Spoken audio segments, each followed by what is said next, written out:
Hello friends, নিয়ে চলে এসেছি ছোট্ট একটি ভিডিও। দেখো, প্রথম দিনে যে মকর সংক্রান্তির পিঠে হয় সেটাই প্রস্তুতি চলছে। এখানে দেখো যে ব্যাটারটা তৈরি হয় চালের গুঁড়ি দিয়ে, সেই ব্যাটারটা তৈরি হয়ে গেছে আর পিঠে অলরেডি বসেও গেছে। দেখো এখানে সুন্দর করে শাশুড়ি পিঠেটা করে নিচ্ছে। এখানে দেখো একটা দেওয়া হয়ে গেছে। আর এখানে দেখো প্রথমে কিরকম একটা ধোঁয়া বেরোচ্ছিল, তারপর এটা দিয়ে ভালো করে অ্যাডজাস্ট করে বসিয়ে রাখতে হয়। আর যেটা আমি শুনলাম, যত এটাকে সুন্দর করে ফ্যাটানো হবে তত নাকি পিঠে ভালো ফুলবে, মানে ফুলো ফুলো পিঠে হবে লুচির মতো। তো দেখা যাক লুচির মতো পিঠে কীরকম হয়। যারা এক্সপিরিয়েন্স তারা তো করতেই পারবে, আমরা তো নতুন, দেখছি শিখছি, এখনও অনেক বাকি। তো এই যে দেখো ভালো করে ফেটিয়ে নিচ্ছে।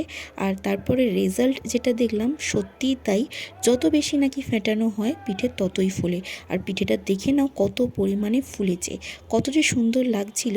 তো এই যে গুড় দিয়ে নতুন পিঠে। তো এই ছিল আজকে ছোট্ট